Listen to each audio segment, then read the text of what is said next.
All right, so last one. Sorry about that. I wish that it just let me record longer. Or maybe I just need to talk quicker. Who knows? Anyways, when we talk about people who have a visual impairment, there's actually little effect on their language development because they can hear language from an early age, and so they are able to understand language and speak relatively well. Their intellectual ability it shows that there's no difference in terms of their performance on a standardized test, but their conceptual abilities are just sometimes impacted because of that variance in that seeing. So obviously their reading, like independent reading, even in Braille, can be more hindered. So when you talk about reading comprehension, their listening comprehension is fantastic, but their actual reading comprehension is obviously going to be hindered. Um, their functional skills can also sometimes have some difficulties just based on the fact that they are unable to see as well. And so there's a lot of training in terms of orientation and ability. So we need to make sure that they understand how to sense obstacles, how to work around obstacles.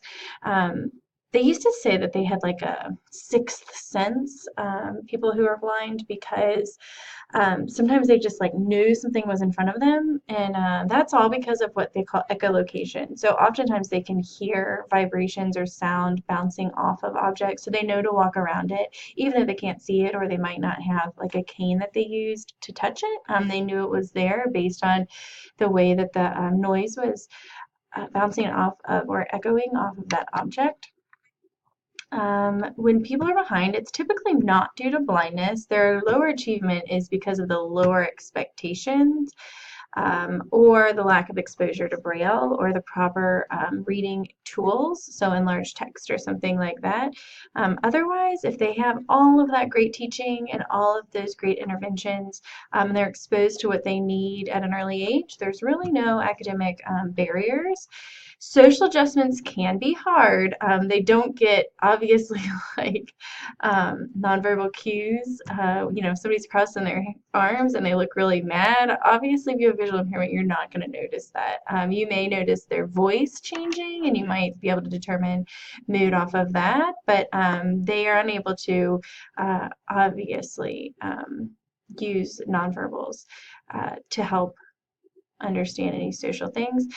Also, sometimes society in general has a little bit of a discomfort with those who are blind or visually impaired if they're using a cane, which in America they don't use canes nearly as often as in other countries. When I traveled over to London a couple of years ago, I was there for a few weeks doing a study abroad, and I was amazed at the amount of people. Like, I was like, is there just a ton of blind people in London?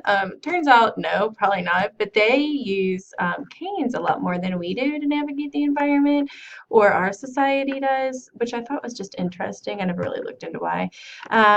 And then they do have some of those stereotypical behaviors if they're blind. And so it's just educating our peers. So if you have a child or a student who's in your class, it's just helping the peers understand maybe what you might think is a little bit of a quirk in terms of like atypical behavior, but they need to understand that that is pretty typical for that child, and we just need to know that that's how they are.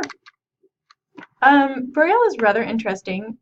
There's a student PowerPoint that was put together that has some great examples of Braille. Braille is a very strategic way of reading, and there's a study or a science behind why the dots are on certain spots. But it is a quadrilangular cell. It has 6 dots, and depending on which dots are black or raised, means a different word or a different letter. And there's a lot of instruction you can do in Braille. There's actually, like with technology, there's this thing. I'm trying to put my hands down. You can put your hands on this little, like it's like a line, and you plug it into your USB port. And as you're reading something on the internet, it puts the sentence on, and you sort of read the sentence, and you hit like the space bar on the machine, and it pulls up the next sentence, and you read it in the space bar and read it. So like the machine just keeps changing whatever you're reading on the computer, puts it on this little reader in Braille. It's really, really cool. But there's tons of stuff out there. And then if you are able to use your remaining site, there's large print books, but obviously they take up a lot of space. There's large print, like, I don't know if you've, like my dad, when he holds up, like when he opens up a text message, I'm like, Dad, everybody in the whole restaurant could read your text message right now because it's so big. But anyways, then there's also magnifying devices that you could put on, just like if you have a regular science textbook, you could put a magnifying device down on it. A lot of instruction anymore is being moved to computers, and on computers it's much easier to just enlarge the text. And then people that have visual impairments have extremely strong listening skills. Obviously that's a strength, and so they utilize that to their advantage. Oh, there's an example of what Braille looks like. So as you see, there's a very specific pattern as to how they use the different letters. Those are a couple of sight words, you might say, or everyday words that have their own unique Braille shape. Okay, so in education, we need to think about how they are going to get around your classroom and how they're going to get around the school. Professionals recommend the long cane, but it's not always used.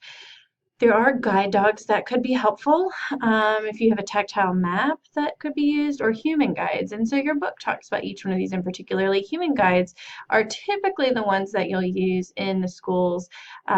You know, if they forget, let's say they forgot any of those things. They have a long cane, but they forgot to bring it to school. Their guide dog is sick and is at home, and whatever. So there's a specific way that peers help peers, and they sort of hold like the back of their arm and they stand behind them sort of and guide them. So you might want to just make sure that you read that part just so you know. But if you have a student that's in your classroom, typically they will, unless you teach kindergarten, they've already been in school and they already have some strategies that will be shared with you. In terms of technology, there's a lot of access to information, and oh yeah, how about the GPS systems? That's super helpful. There's GPS even if you're walking. You can have your headphones in and it'll tell you when to turn and things like that. There is artificial vision, but they're still working on getting that to be better. But as always, there's cautions about technology. You can't rely on that solely, so it's still important to teach strategies to help with visual acuity in terms of your school building and things like that. When we look at the service delivery model, there are residential schools, like I said, the Kentucky School for the Blind. A lot of students don't go to that because they're not going to travel all the way there. They might have a special class, so students, visual impairment, a unit for students that have visual impairment. Maybe they just go to the resource room, or typically the most popular, when we talk about least restrictive environment, the most popular placement is in the gen ed class, and then they get an itinerant teacher service. So they might have a teacher that comes in every now and then to check on them, to see what you need as a teacher to help them, to see what the student needs. But generally, the students are left in the gen ed classroom as much as possible. Same assessments for all. We assess them using CBM. We just use Braille. We assess their orientation and mobility to make sure they're getting around okay, and do we need to continue to teach that? During accommodations, usually we use Braille, large print, or we use a reader for them and a scribe. And typically they have to have extended time because it takes them longer to read if they're reading it independently. In terms of early intervention, we want to help them navigate their environment as soon as possible, facilitate interaction socially with sighted children, get the parents involved, and get the parents supportive in the way that they're adjusting to school. When they transition to adulthood, we have to find good services that they can access outside of the services that we provide at school. So when they graduate, what services can they find in the community to help if they need it? And then what sort of employment would be appropriate for them, and what accommodations might they need in their job. So that's super quick. Like I said, there's another part of chapter 13 that talks about visual impairments, deafblind, because there are some, a very tiny percentage, but there are some who are both deaf and blind, like the Helen Keller that everybody or most people know about. So anyways, I hope that these were a little bit helpful for those of you that watch them and asked for them again. And if you ever have questions, as you know, email or text me. I'm totally fine with that. Don't take the quiz and get a 7 out of 10. Shoot me an email if you're not sure. I'm totally fine with helping. So best of luck, and thank you for working hard and learning and just embracing those students who are not like all others.